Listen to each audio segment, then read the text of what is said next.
Hello, Lifetime Health and Fitness. This is Dr. J here. I just wanted to say it was a pleasure meeting you all this morning and bright and early at 8 o'clock in Zimmerman 201. And I also wanted to let you know that I've looked over the responses you gave me on the rules of engagement and also on your 3-2-1 comments. And I always want to make sure that I do my due diligence. And I just wanted to send you a quick message, and I'm going to go over some of those things so that you know, again, that what your input, the things that you give me, they're important to me, and I want to make sure that I address each of those things. So let's just take a few minutes and look over those. So I'm going to go ahead and sign off here and move over to my screen.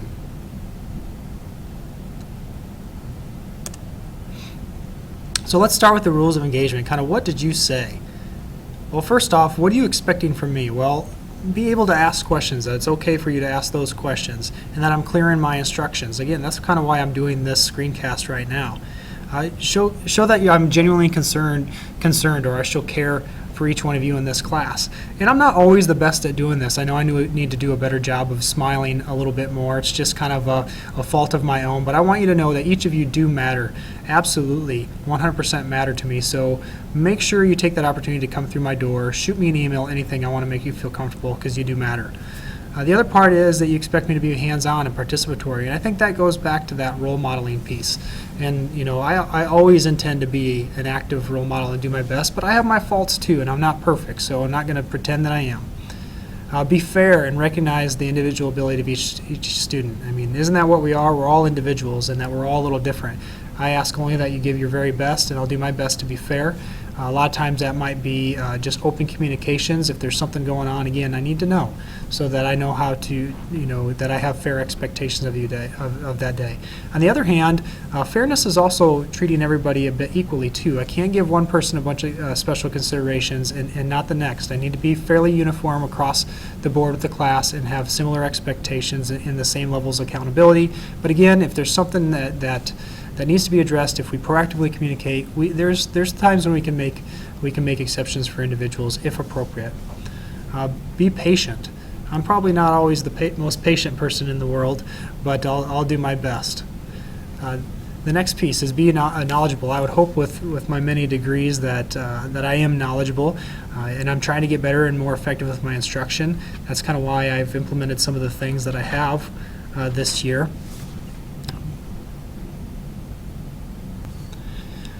So again, that's why I went to school, that's why I got the degrees I got, is hopefully to be knowledgeable. But again, knowledge is about continuously learning, and that I don't know everything, and so I'm going to be open-minded and try to learn. And again, I'm always going to try to be effective in my instruction. And again, as I stated, that's why I'm trying to implement some of these new things like the reminders and things, just getting you off on a good start.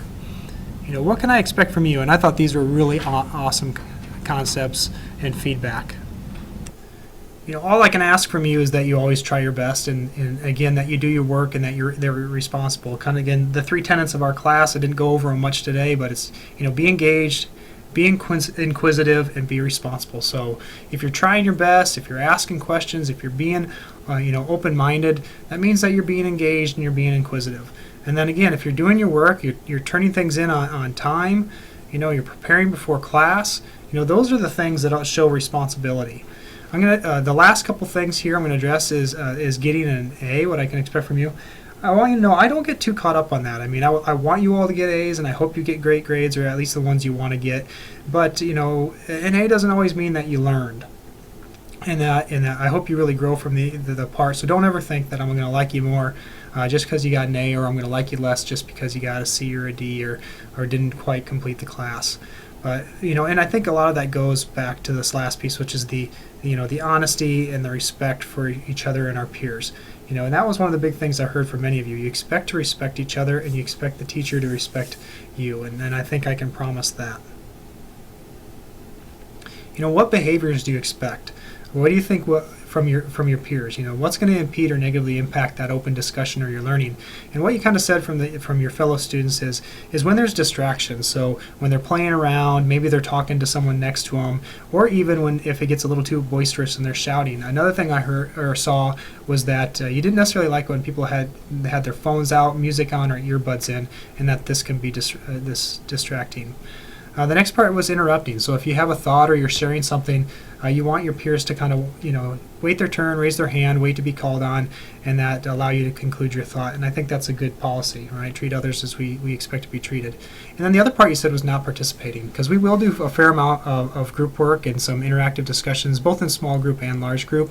And it can be distracting if you're only in groups of 3 or 4 and someone isn't actively participating. So remember, you all said that you can try your best. So again, that's part of that, is engaging in those group discussions.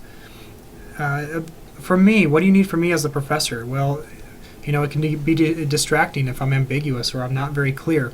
And I know that's something I'm always working on, because I may have something stuck in my brain and think one thing, but it doesn't necessarily mean that I do a great job effectively communicating it to you. So if you got questions, always ask. Trust. Again, going back to that trust and honesty, it's absolutely important to me. I keep my word. It's the way I was raised. Your honor is your bond, and that your trust, your integrity is foremost, the most important thing you can ever you can ever give to anybody else. And so, more important than any grade or anything of that nature, always be trustworthy. Empathy or caring. Again, I do absolutely care. I don't always do the greatest job of showing it on my face, but I do care. Sometimes people can find that group works can be distracting. That's because you count on somebody else, and I think that goes back to honesty, integrity, and trust. You have to trust that the other persons in your group care as much about the work as you do, and that they're willing to share in that load. And so we need to be held accountable to one another. Theory of thought application. We are going to do a fair amount of discussions, and we're going to try to expand our minds, and there would definitely be application. Now, application isn't always directly physical in the classroom. It may be theoretical still. We may be applying it to our labs. We may be applying it to an in-topic discussion, but we will have those applications. Many of the labs actually are physical in nature. We will have activity days on some of the Fridays, and you obviously are required to do the 120 minutes of activity for at least 4 days outside of class. So there is application, there is a hands-on. Closed-mindedness, having a fixed mindset can really detract from learning. And I hope, if anything else in this class, again, being conscientious consumers and being open-minded to the idea that there's other things out there is a big part, and it is. It really detracts from learning if people aren't willing to expand beyond the ideas that maybe things aren't quite what they think they were. So getting rid of those preconceived conceptions. Too much information or misinformation can also detract from learning. So, that's kind of the nature sometimes of some of these courses. It is a lot of information, and I'll do my best to kind of break it off in chunks and make it understanding, or may help you understand it.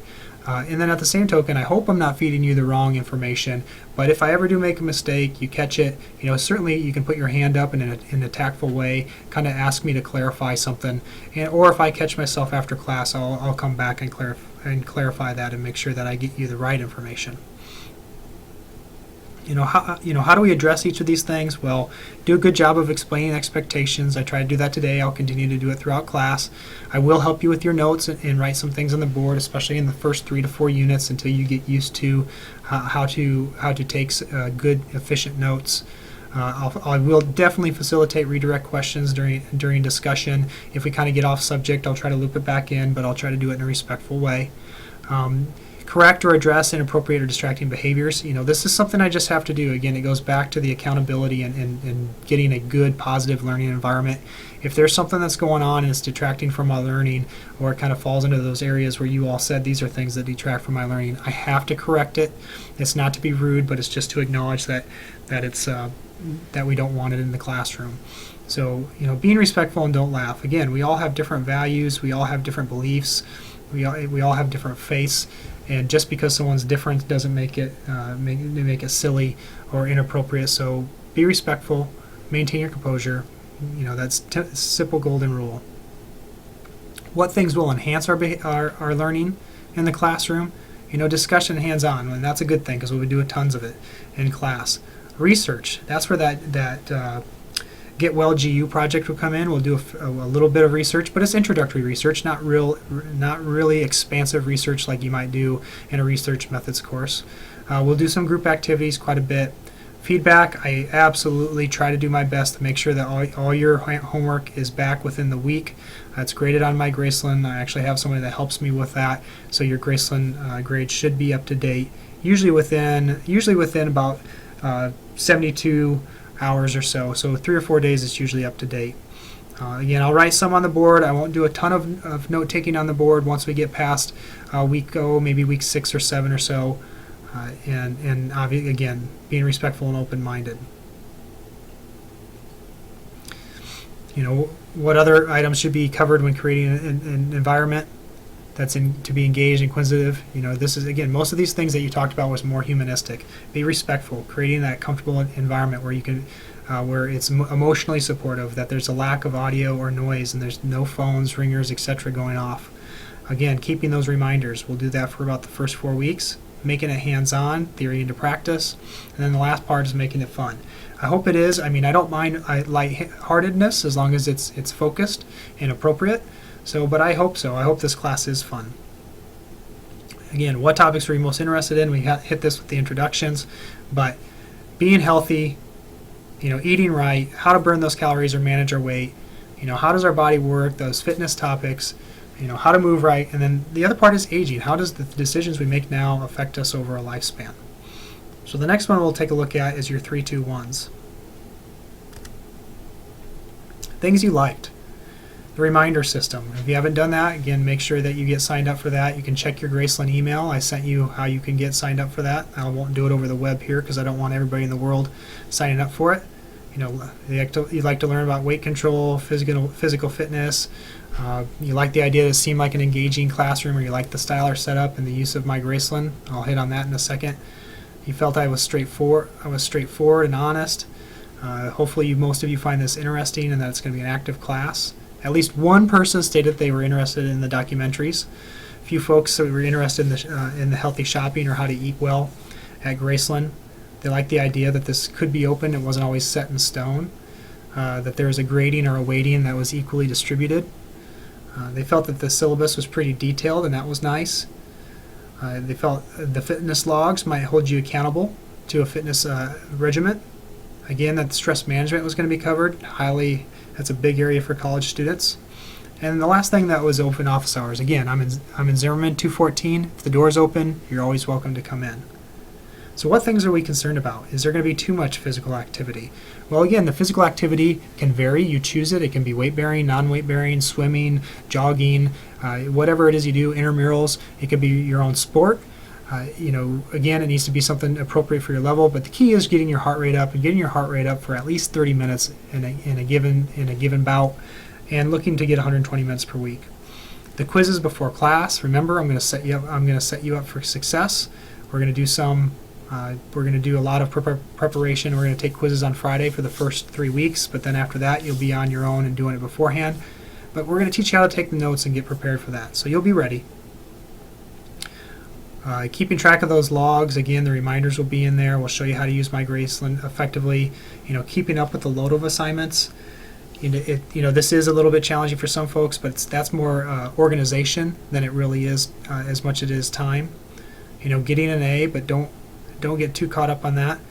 It is an early class, so if you need to set yourself multiple alarms and do it so you make sure you make it on time. The lack of leniency on due dates. Remember, you are allowed to submit one late assignment, but we just can't have stuff being turned in all the time. My Graceland is confusing, and I want you to note that if you go to My Graceland homepage on our class, on the very, very front homepage, it actually has a link, and it actually shows you exactly how to use My Graceland. Injuries and illnesses, again, talk with me. I'm an athletic trainer. I can make sure you can stay active but be doing the appropriate things.